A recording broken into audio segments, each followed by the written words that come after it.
사랑과 은혜가 풍성하신 아버지 하나님, 거룩한 주일을 우리에게 허락해 주셔서 감사합니다. 오늘 이 시간 주의 말씀을 받고 주의 말씀대로 살아가기를 다짐하는 우리 믿음의 성도들에게 주시는 귀한 말씀으로 우리가 더 변화받고 새롭게 살아갈 수 있는 은혜의 시간이 결단되게 하옵소서. 거룩하신 예수님의 이름으로 기도 올리옵나이다. 아멘. 할렐루야. 아멘. 자, 우리가 명절을 보내고 이제 하나님 앞에 또 새로운 마음의 각오를 가지고 오늘 예배 자리에 나오신 여러분들에게 하나님의 넘치는 은혜가 임할 수 있기를 간절히 바랍니다. 아멘. 명절 잘 보내셨죠? 예, 명절 잘 보내신 줄로 믿고, 또 연휴 기간이 길다 보니까 여러분 이제 또 가족들과 함께하는 시간들이 좀 더 길어졌을 거라고 생각이 되고, 또 여러분들 그 사랑과 은혜를 우리가 또 깊이 다짐하면서 다음에 또 만나더라도 우리가 더 그 가족의 사랑들을 깊이 마음속에 품을 수 있는 그런 은혜가 있기를 간절히 바랍니다. 아멘. 그런데 이제 안타깝게도 그동안에 새 가족으로 우리 교회에 등록하셨다가 신앙생활을 열심히 잘하셨던 우리 박상열 성도님이 하나님의 나라의 부르심을 받으셔서 저희들이 장례 절차를 잘 마무리하게 됐습니다. 여러분께서 특별히 가족들을 위로해 주시고, 또 남은 우리 성도님이 더 신앙생활을 잘할 수 있도록 여러분께서 잘 또 인도해 주시면 좋겠다 생각이 됩니다. 지금은 아마 많이 경황이 없을 그런 상황이다 보니까 여러분께서 관심과 사랑이 얼마나 중요한지 몰라요. 어려움을 당하면 어떻게 할 줄 모르는 그런 이제 우리 사람들의 모습을 많이 발견하게 되는데, 여러분께서 그리스도인의 사랑과 또 그런 마음을 가지고 우리가 깊이 위로할 수 있는 그런 성도들이 되어지기를 간절히 바랍니다. 아멘. 이제 우리가 마음을 좀 새롭게 해서 남은 기간 동안에 어떻게 하면 정말 우리가 말씀대로 잘 살 수 있을까, 아마 고민도 하고 또 마음의 각오도 하셨으리라고 생각이 됩니다.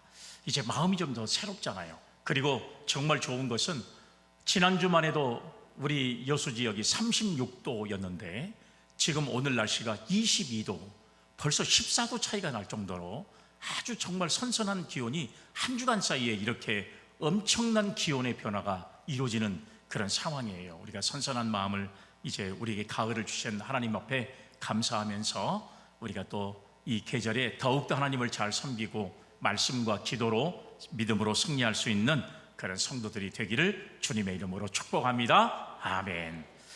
자, 탈무드에 보면 여러분 이런 말이 있습니다. 지혜로운 사람은 자기보다 현명한 사람을 만났을 때 침묵하고 듣는다. 들을 만한 유익한 말이라 생각되면 마음을 열고 경청한다 라고 하는 말이 탈무드에 기록되어 있습니다. 또 여러분, 아리스토텔레스라고 하는 유명한 철학자는 이런 말을 했어요. 현명한 사람은 원수에게서도 많이 배운다, 이렇게 이야기했어요. 아주 유명한 철학자 여러분, 아리스토텔레스가 했던 말이에요. 원수에게서도 배울 수 있는 사람, 참 대단한 사람이죠.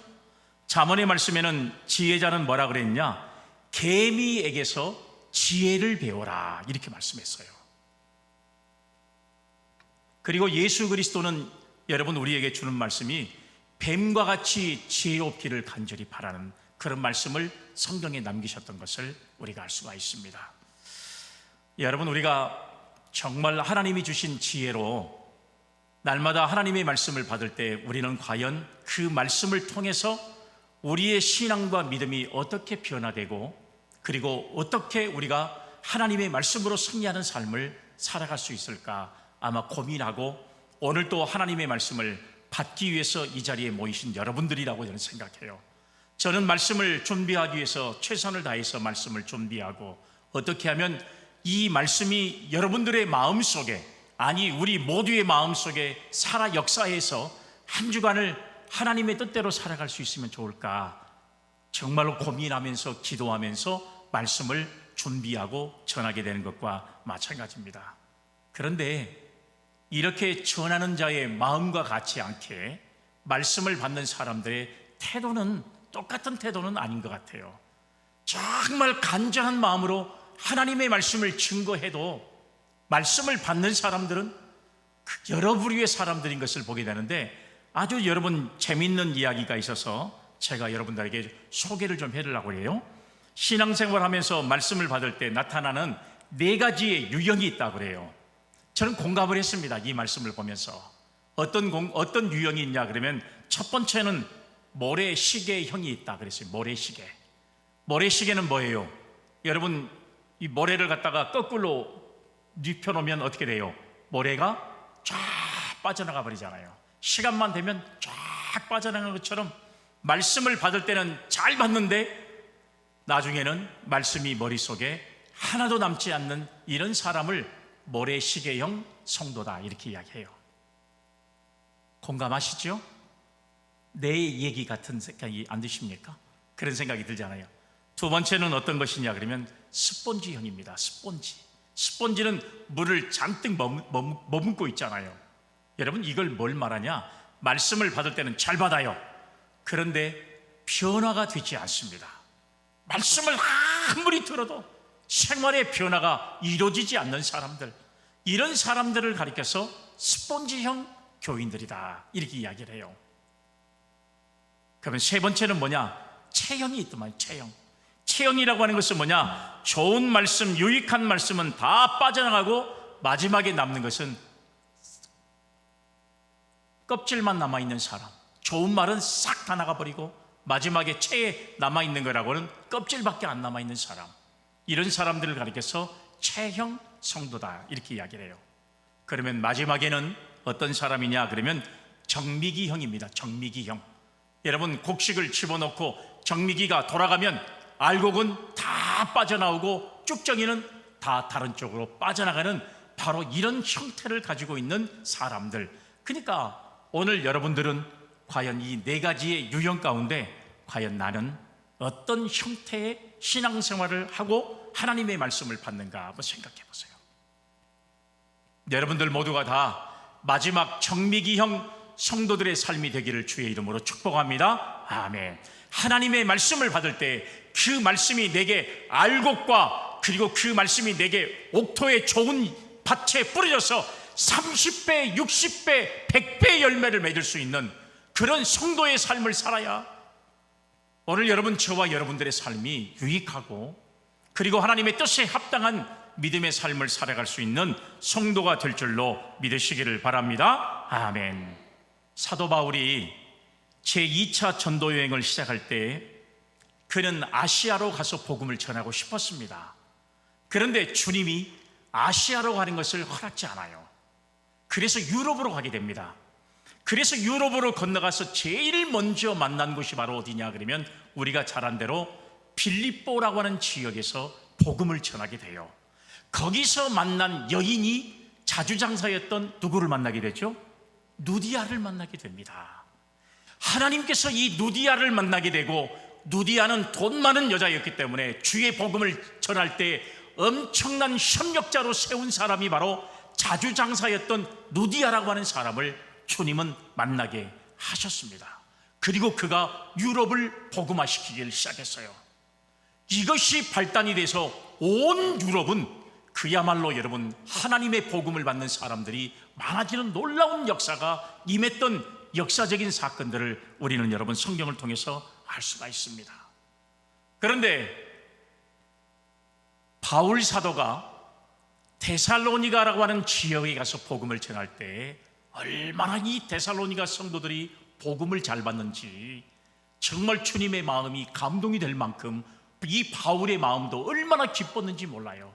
하나님의 말씀을 받을 때 그 말씀을 받는 성도들의 모습이 마치 엄마 젖을 먹는 어린아이의 모습처럼 설교자의 눈을 마주치고 그 말씀이 내게 유익한 말씀으로 받아들일 때 설교자는 힘이 나거든요. 이 바울 사도가 데살로니가 지역에서 복음을 전할 때의 모습이 이런 모습이었어요. 그런데 큰 문제가 생겼습니다. 어떤 문제가 생겨요? 유대인들이 바울 사도의 회심에 반발해가지고 바로 여러분 바울이 있어 복음을 전하는 이 데살로니가 지역까지 쳐들어와가지고 바울이 복음을 전하는 것을 회방하고 바울을 잡아가려고 노력을 했어요. 이때 바울은 데살로니가 교회에서 더 이상 교회에 복음을 전가하지 못하고 도망을 칩니다. 그 도망을 친 곳이 어디냐 그러면 아덴이라고 하는 곳으로 도망을 쳐요. 여러분, 이 아덴이라고 하는 것은 여러분 잘 알고 있잖아요. 그리스의 수도였던, 요즘 말로 말하면 아테네라고 하는 지역이 바로 아덴이라고 하는 지역이에요. 거기서 복음을 전할 수 있는 기회를 가졌습니다. 여러분, 우리가 이 아덴이라고 하는 지역이 얼마나 대단한 지역입니까? 그런 지역에서 복음을 전할 수 있는 기회를 하나님께서 이 바울에게 허락하셨던 사실들을 우리가 알 수 있습니다. 종교의 발상지, 민주주의의 발상지가 있었던 이 아덴이라고 하는 이 아테네에서 하나님의 복음이 증거하게 됐어요. 그런데 놀라운 역사는 아덴에서 여러분 빚어진 이 베레아라고 하는 지역에서 복음을 증거할 때에 여러분, 이 베레아 사람들이 하나님의 말씀을 받는 자세가 오늘 성경의 말씀에 보면 어떤 모습이었냐? 한번 성경의 말씀에 보니까요, 어떤 모습이었냐 그러면 본문 10절의 말씀을 한번 먼저 보겠습니다. 밤에 형제들이 곧 바울과 실라를 베레아에 보내어 그들이 이르러 유대인의 회당에 들어갔다라고 하는 말씀이 기록됐어요. 어쩔 수 없이 하나님의 인도하심을 받고 간 곳이 바로 어디냐? 베레아라고 하는 지역으로 갔습니다. 그런데 그 베레아에서 여러분 복음이 전파되고 나니까 그 사람들의 반응이 어떤 반응이었냐? 조금 전에 말씀한 대로 데살로니가 교회 성도들보다 훨씬 더 말씀을 받는 은혜가 충만한 지역이 바로 이 베레아라고 하는 지역이었던 것을 알 수가 있어요. 한번 11절 말씀 한번 보겠습니다. 베레아에 있는 사람들은 데살로니가에 있는 사람들보다 더 너그러워서 간절한 마음으로 말씀을 받고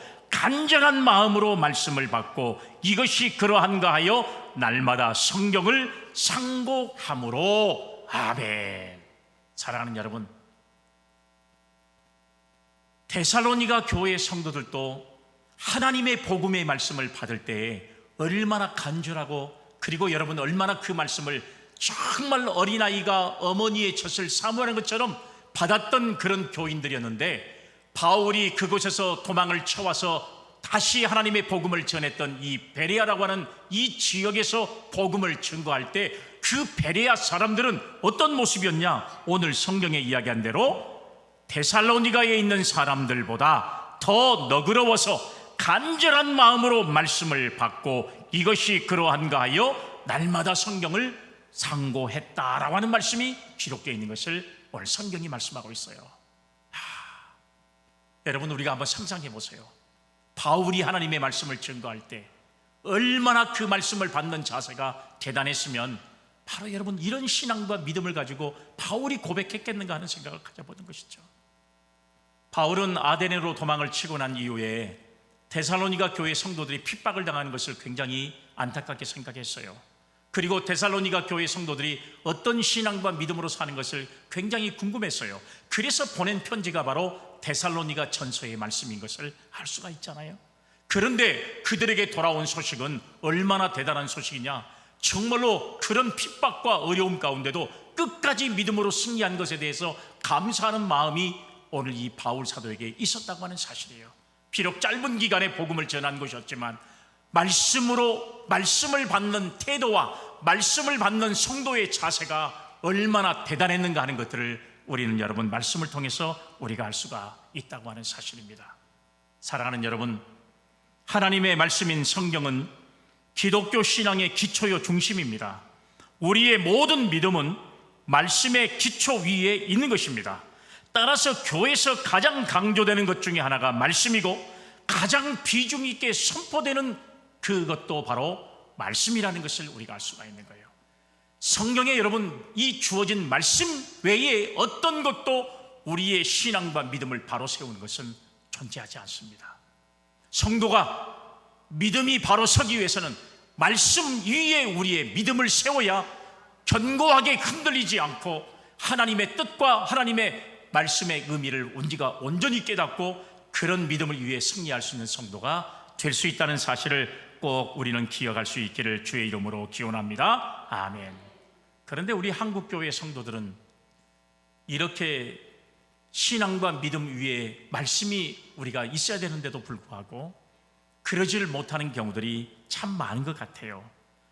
그렇기 때문에 우리가 말씀 위에 바로 서지를 못하고 자꾸 어떤 시험과 역경이 오면 흔들리고, 조그마한 어려움이 당하면 우리가 그 어려움 앞에 좌절하고 낙심하고, 그리고 원망하고 불평하는 이런 모습을 취할 때가 얼마나 많은지 몰라요.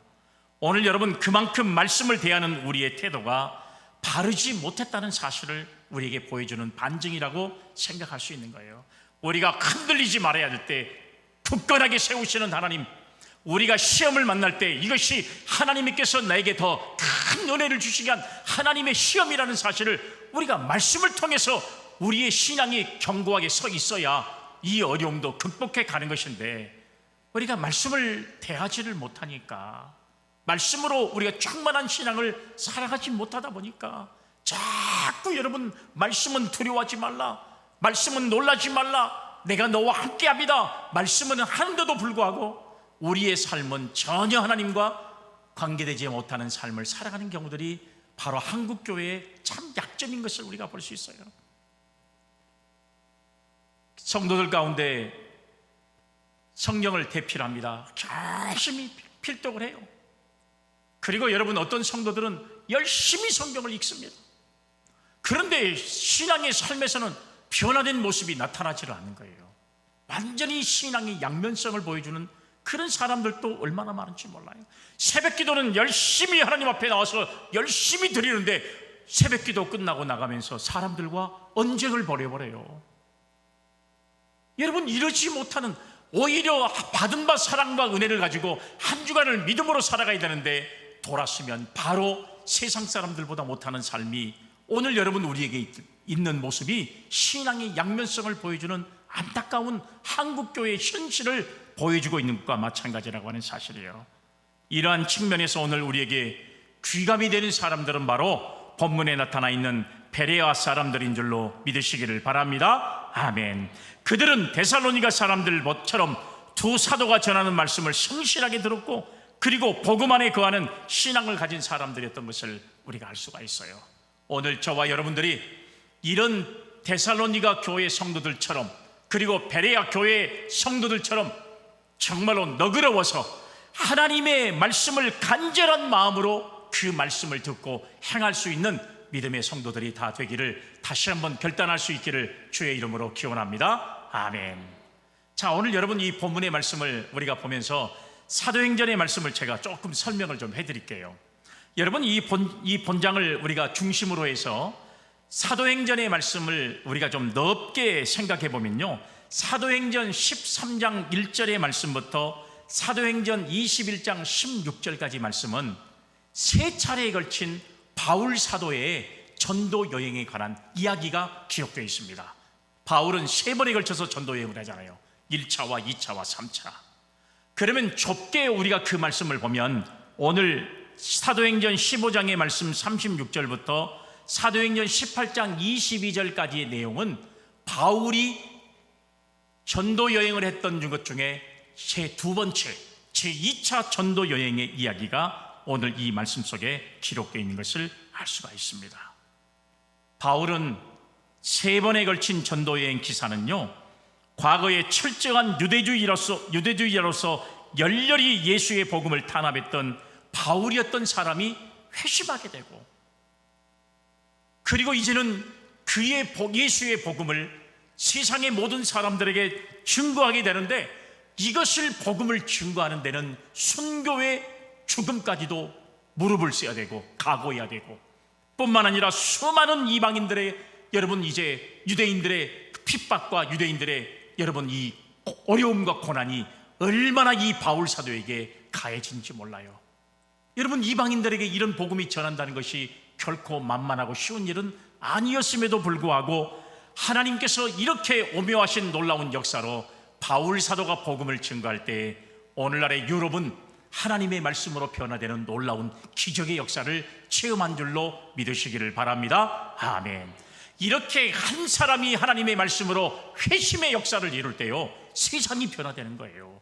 오늘 저와 여러분들이 하나님의 말씀이 충만한 믿음의 삶을 살아가면요, 나뿐만 아니라 내 가정이 변화되고, 그리고 내 교회에 속한 공동체가 변화되고 더 나아가서는 세상이 변화될 수 있는 놀라운 역사를 일으킨 줄로 믿으시기를 바랍니다. 아멘. 여러분, 이제 바울은 그야말로 목숨을 던진 철저한 헌신으로 주 예수께서 승천하시면서 명령과 동시에 약속으로 담기셨던 말씀, 그 성령이 강림한 후에는 성령의 주도로 주의 사도들이 땅끝까지 이르러 주의 복음이 증거될 것이다. 이 사명을 감당해라 라고 하는 주님의 유언의 말씀을 끝까지 이루려고 노력했던 사람이 바로 누구냐? 실제적으로 그런 사람이 사도 바울이었던 것을 우리는 알 수가 있습니다. 오늘 저와 여러분들이 말씀을 간절히 사모하는 베레아 교회의 성도들처럼 그런 믿음을 가지고 있다면 우리는 여러분, 우리 주변을 얼마든지 변화시킬 수 있고 내 자신도 변화될 수 있는 놀라운 역사를 이루는 성도가 될 수 있다는 사실을 우리는 알 수가 있습니다.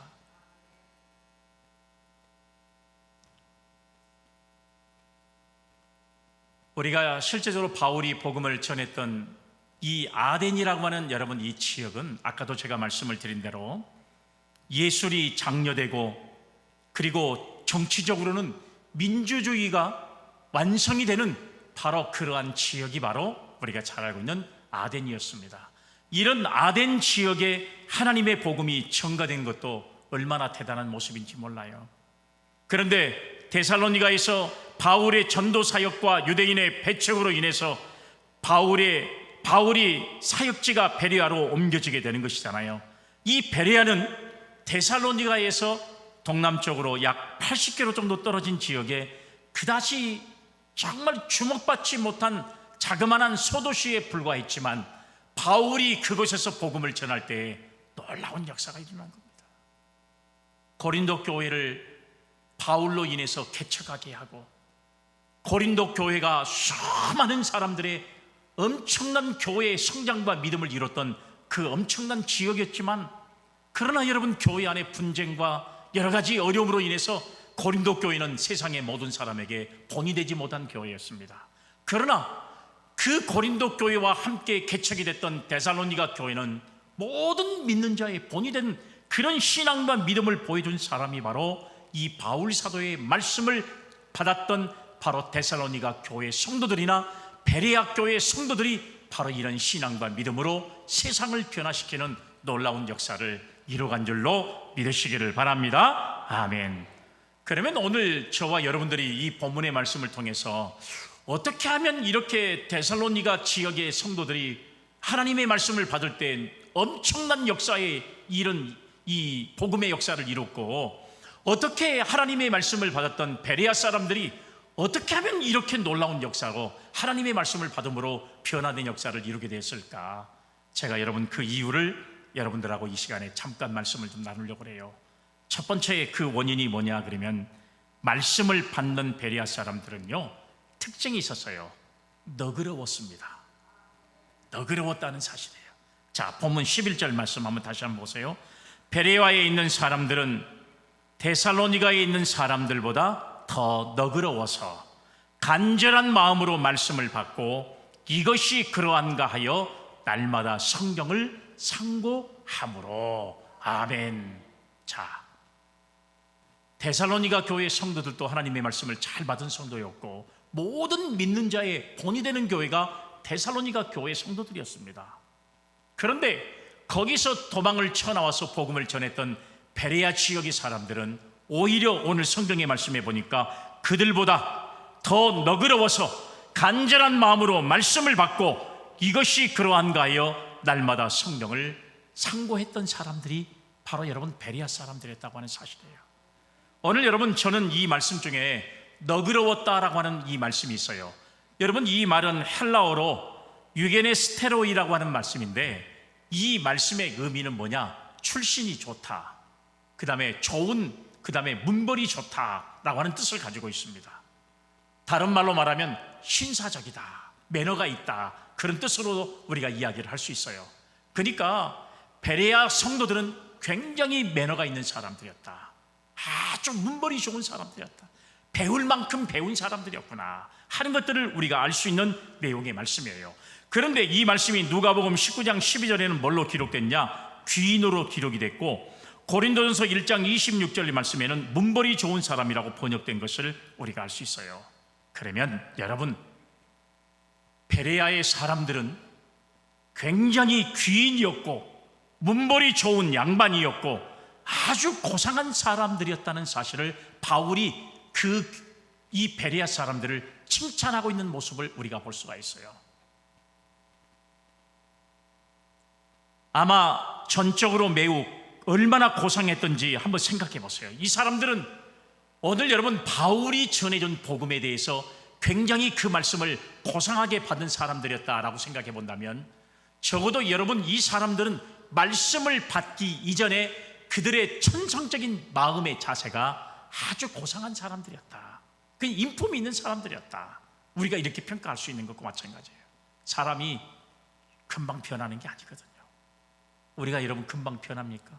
안 변해요. 절대 안 변합니다. 평생을 살아도 안 버리고 한 사람도 있잖아요.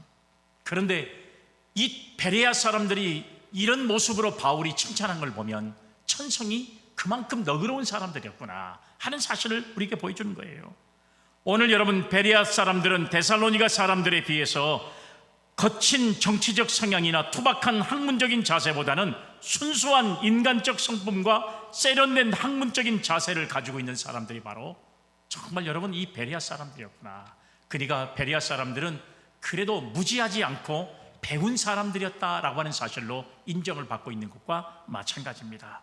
특별히 말씀을 받는 태도나 자세에서, 그리고 복음을 전하는 사역자나 여러분 그 사역자를 대하는 태도나 자세에서 그만큼 너그럽고 신사적인 사람들, 그런 사람들이 바로 이 베레아의 사람들이었구나 하는 사실들을 우리가 알 수가 있습니다. 그러면 여러분 제가 한번 찾아봤어요. 도대체 너그럽다는 말은 어떤 의미가 있는 말일까 하고 좀 찾아보니까 세 가지의 의미가 나와 있더라고요. 그 의미의 첫 번째는 뭐냐? 열등의식이 없는 사람들이에요. 이런 사람들을 우리가 너그러운 사람들이라고 말하는구나. 열등의식이 없는 사람들이에요. 여러분 의심이나 근심의 노예가 되지 않는 사람들이죠. 혹 어떤 사람은 무슨 말도 정직하게 받아들이지 않는 사람이 있어요. 무슨 말을 하면 진짜요? 무슨 말을 하면 정말이에요? 무슨 말을 하면 사실입니까? 무슨 말을 하면 그게 거짓말 아니죠? 이렇게 말을 받는 사람들이 있어요. 이건 무슨 의미를 가지고 있냐? 그 사람의 사는 삶이 열등의식에 아직도 사로잡혀 있는 사람들이에요.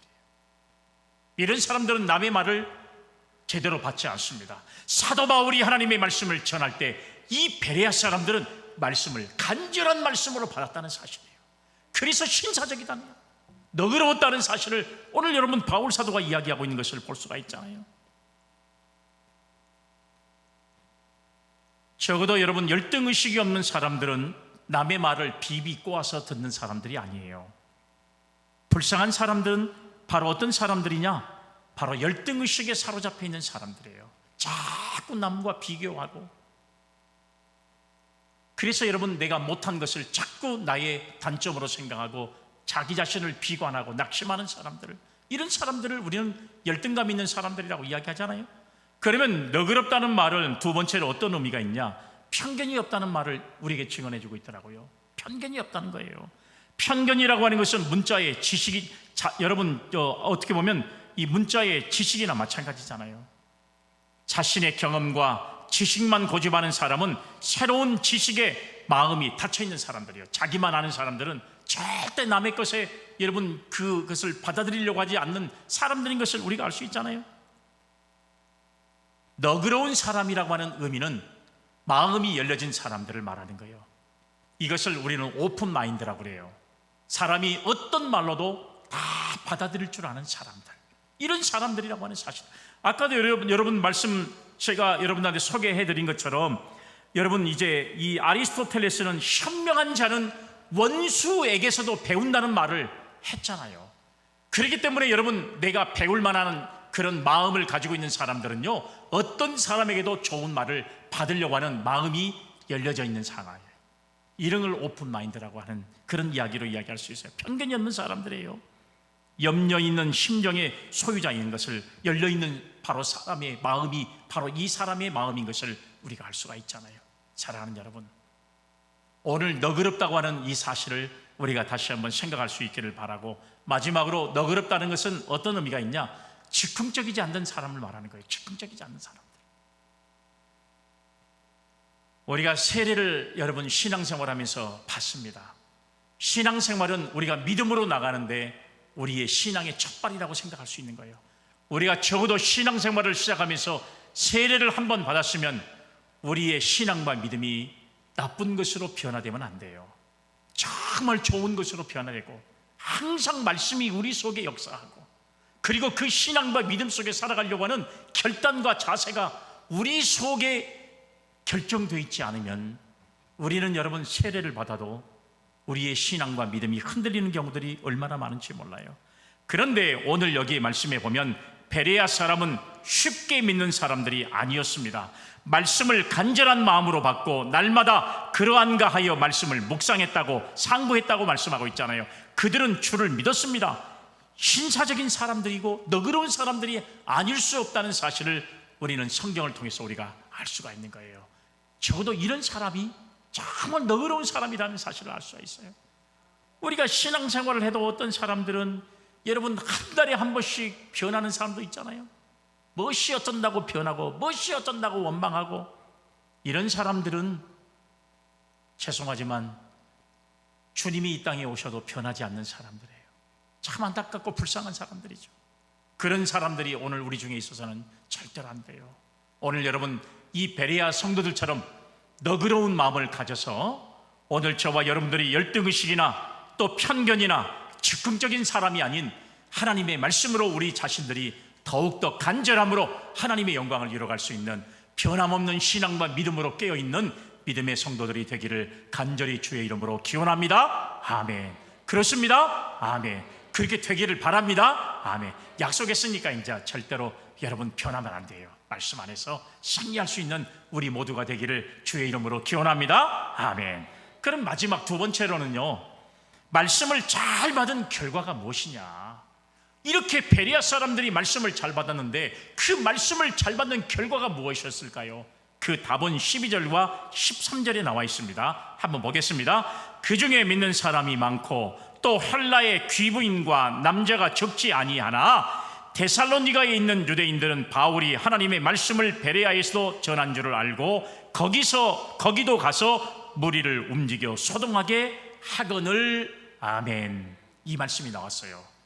오늘 여러분 이 말씀 속에서 보면 바울은 베레아로 피신해서 그의 습관대로 유대인의 회당에 갔으며 거기서 유대인들에게 전도한 결과 그들 중에 엄청나게 많은 사람이 복음을 듣고 교회로 찾아오게 된 겁니다.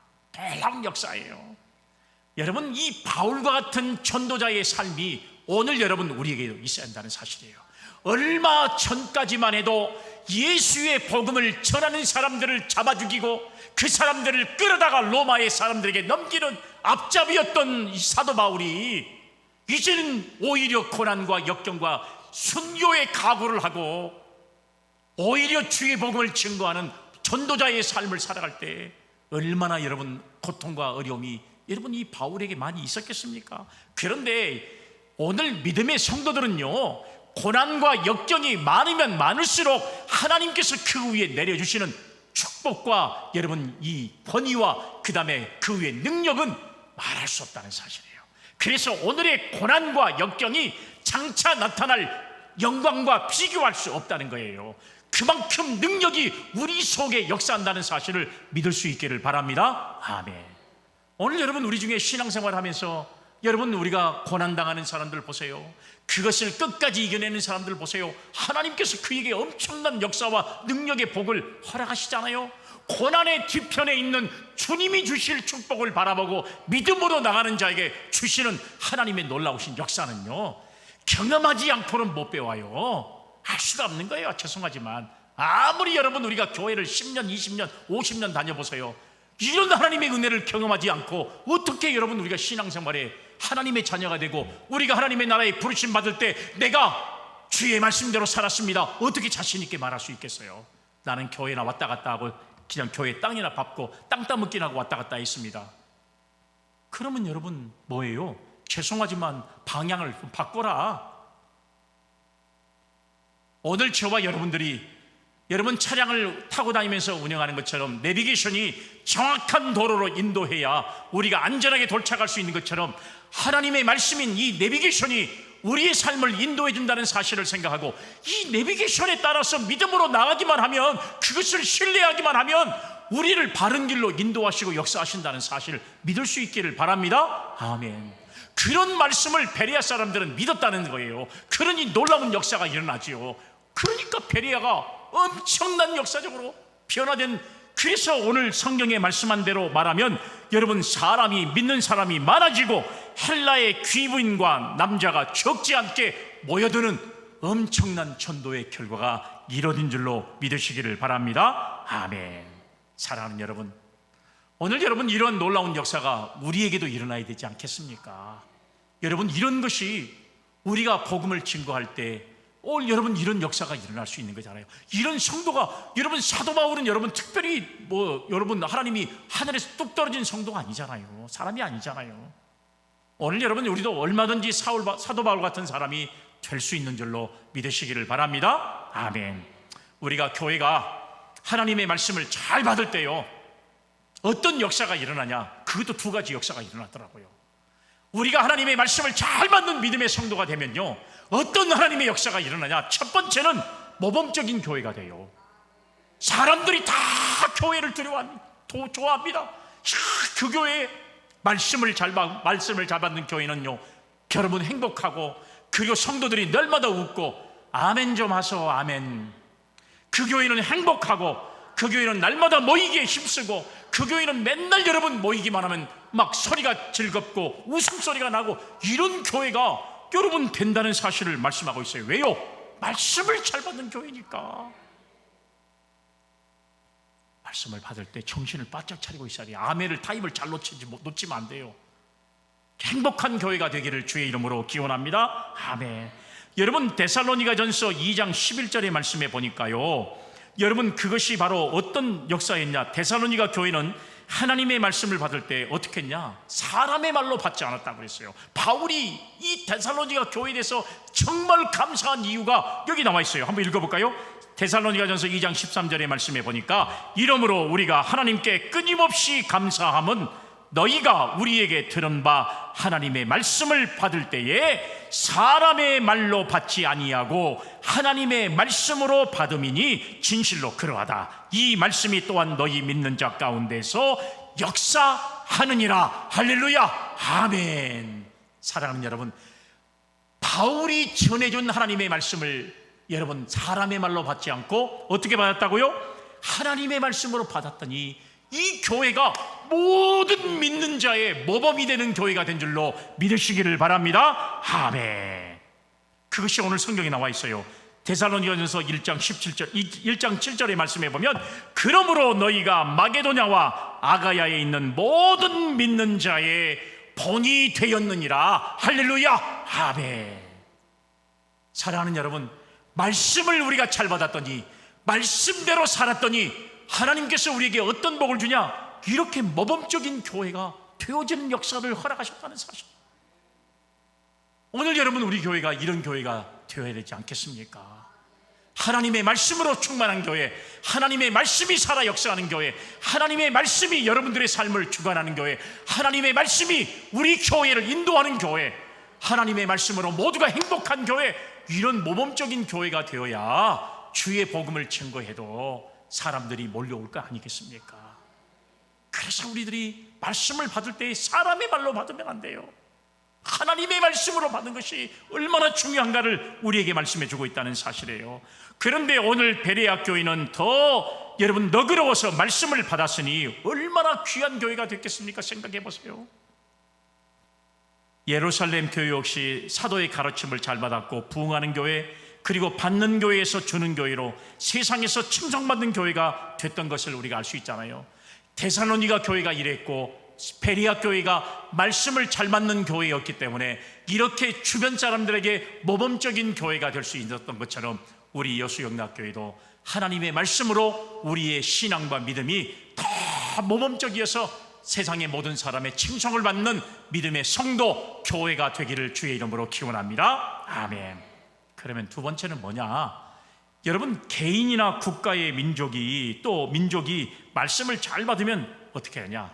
큰 복을 받아요. 할렐루야. 아멘. 작은 복도 아니에요. 뭔 복이에요? 큰 복입니다. 큰 복. 여러분, 이왕 받을 바에는 우리가 큰 복을 받는 게 중요하잖아요. 이왕 받을 바에는, 이왕 신앙생활 할 바에는 멋지게 해버리고요.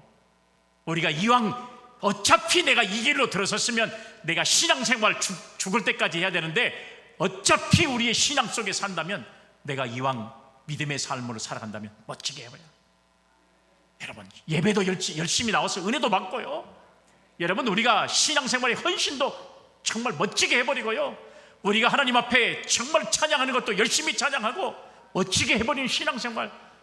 여러분, 그렇게 하시면 뭐 여러분들한테 무슨 누가 됩니까? 그게 아니잖아요. 이왕이면 여러분, 이왕이면 할 것 같으면 멋지게 해버려서 하나님께로부터 큰 복을 받을 수 있는 믿음의 성도가 되기를 주의 이름으로 기원합니다. 아멘.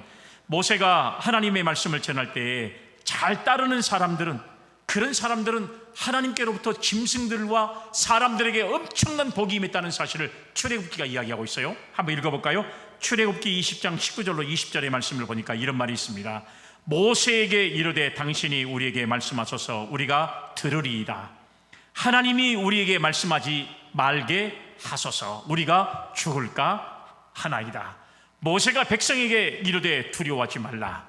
하나님이 임하심은 너희를 시험하고 너희로 경외하여 범죄하지 않게 하려 하심이니라. 아멘. 하나님이 우리에게 복 주려고 하는 거예요? 우리에게 망하게 하려고 하는 거예요? 복 주려고 하시는 거예요. 오늘 여러분, 성경이 우리에게 말씀하고 있잖아요. 하나님이 임하시는 것은 너희를 시험하고 너희로 경외하게 하고 범죄하지 않게 하기 위해서 하나님이 임하시는 것이지, 하나님이 너희들에게 두려운 존재가 되기 위해서 임하는 게 아니다. 하나님이 우리에게 임하시는 것은 우리에게 더 큰 민족과 더 큰 복을 받을 수 있는 그런 가정과 그 다음에 나라와 민족이 되기 위한 하나님의 축복인 줄로 믿으시기를 바랍니다. 아멘. 하나님이 우리 민족과 함께 할 때 대한민국은 이 엄청난 역사를 이룬 나라가 됐잖아요. 오늘 여러분들의 가정에 예수 그리스도를 섬기는 신앙과 믿음으로 축복된 성도들이 된 거 마찬가지잖아요. 교회가 하나님의 이름으로 주의 복음을 증거하고 나니까 이제 93년을 넘어서 94년의 역사 동안에 하나님의 복음을 증거하는 교회가 되니까 하나님이 축복된 은혜를 허락하신 것과 마찬가지예요. 오늘 사랑하는 여러분, 오늘 이렇게 하나님의 말씀을 받는 성도들은요, 큰 복을 받는데, 반대로 그러나 하나님의 말씀을 받지 않는 사람들의 짐승이나 종들은, 여러분 이렇게 말씀해 보니까 전부 다 성경에 보면 우박에 맞아 다 죽어버렸어요. 성경이 우리에게 말씀해 주고 있는 거예요. 말씀을 받지 않는 이런 사람들의 짐승까지도 하나님은 우박을 내려서 그 백성들을 다 죽게 만들었어요. 하나님의 말씀이 죽이는 우박이 되지 않고 축복의 만나가 될 수 있기를 간절히 바라는 성도가 되기를 주님의 이름으로 기원합니다. 아멘. 요나서 3장 4절로 9절까지 내용을 보면, 여러분, 하나님께서 요나에게 명령을 주시잖아요. 야, 니느웨에서 복음을 전하라. 그래서 여러분, 니느웨에 복음을 전하기가 싫어가지고 다시스로 도망을 쳤지만 하나님께서 다시 니느웨로 갔다가 여러분 이 요나를 옮겨가지고 요나가 여러분 이제 복음을 증거했잖아요. 놀라운 일이 벌어졌습니다. 임금으로부터 시작해서 짐승의 이르까지 금식하고 굵은 베옷을 입고 죄를 뒤집어 썼어요. 그리고 회개했습니다. 그래서 하나님께서 이 니느웨 성을 망하게 하셨습니까? 아니요. 큰 복을 허락한 줄로 믿으시기를 바랍니다. 아멘. 이렇게 하나님의 말씀과 은혜 안에 철저히 회개하는 믿음의 사람들에게는 큰 복을 허락한 줄로 믿으시기를 바랍니다. 아멘. 이건 민족한테만 그런 게 아니에요. 개인도 마찬가지예요. 오늘 우리 믿음의 성도들이 하나님의 말씀을 받을 때, 하나님의 말씀으로 받으면 하나님께서 큰 복을 주시겠다는 약속의 말씀이 반드시 여러분들에게 임한 줄로 믿으시기를 바랍니다. 아멘. 시편 19편 7절 말씀 보세요. 여호와의 율법은 완전하여 영혼을 소생시키며, 할렐루야, 아멘. 여러분, 오늘 영혼을 소생시킨다는 사실이에요. 오늘 여러분 하나님의 말씀이 우리의 영혼을 송성시키는 겁니다. 그 다음에 시편 19편 10절의 말씀을 보세요. 금곧 많은 순금보다 더 사모할 것이며 꿀과 송이꿀보다 더 달다고 그랬어요. 여러분 세상에 꿀보다 더 단 것이 어디가 있어요? 여러분 꿀 찍어 먹었잖아요. 꿀 찍어 먹으면 여러분 없던 여러분 맛도 다 살아나고요. 여러분 꿀 한번 먹으면 사람이 활기가 나고요. 꿀보다 더 진한 것이 어디가 있습니까? 그런데 성경은 송이꿀보다 더 달고 오묘한 것이 바로 하나님의 말씀이다. 할렐루야, 아멘. 이렇게 하나님의 말씀을 받을 때 꿀 먹는 사람들처럼 행복해하고 꿀 먹는 사람들처럼 우리의 인생이 행복으로 달라질 수 있는 여러분들 되시기를 주의 이름으로 기원합니다. 아멘. 사랑하는 여러분, 성경은 하나님께서 인류에게 주신 눈에 보이는 가장 큰 선물을, 이 선물임에도 불구하고 이제까지 우리는 얼마나 이 하나님의 말씀을 무성의하게 여겨왔는지를 한번 생각해 보세요. 이제 반성해야 됩니다. 하나님의 말씀이 오늘 우리를 죽이는 말씀이 아니라 더 축복으로 인도하는 말씀이 되고 생명으로 인도하는 말씀이 되는데, 그 말씀의 의미도 모르고 교회에 와서 딴 생각하고 잠이나 자고 있고 막 그러면 돼요, 안 돼요? 안 돼요. 우리들처럼 하나님의 말씀을 받을 때 얼굴이 살아나고 아멘 좀 와서, 그 다음에 여러분들의 인생이 밝아지고, 그리고 돌아가는 성도들의 발걸음이 막 팔딱팔딱 뛰는 기쁨의 삶이 여러분 이 말씀을 받을 때 우리의 심령에서 막 끌어올라야 돼요. 그래야 여러분들이 더 큰 은혜와 축복을 받는 성도가 될 줄로 믿으시기를 바랍니다. 아멘. 근데 돌아갈 때 한번 보시겠어요? 발걸음이 펄딱펄딱 뛰는지 아니면 쭉 쳐져서 가는지. 여러분, 우리가 말씀을 받을 때 우리 심령이 막 뜨거워져야 한다는 사실이요. 너희 마음에 성령이 임했냐? 성령이 임하면 뜨거워서 견디지 못하는 것처럼 오늘 여러분 말씀을 받을 때 여러분들의 삶이, 우리 모두의 삶이 오늘 여러분 말씀으로 승리하기를 간절히 바라고, 그리고 여러분들이 하나님의 큰 축복과 은혜 속에 아름다운 믿음의 상급을 받을 수 있는 여러분들 다 되시기를 주님의 이름으로 기원합니다. 아멘. 사랑과 은혜가 풍성하신 아버지, 우리에게 말씀을 받는 성도의 모습으로 하나님의 말씀을 받을 때에 그 말씀이 우리 속에 역사함으로 베레아교회 성도들처럼 우리의 삶이 더 새로워지고, 우리가 하나님의 말씀을 통해서 이 세상의 어떤 어려움과 역경도 믿음으로 이겨낼 수 있는 아름다운 신앙의 삶이 우리에게 각오되게 하옵소서. 거룩하신 예수님의 이름으로 기도 올리옵나이다. 아멘.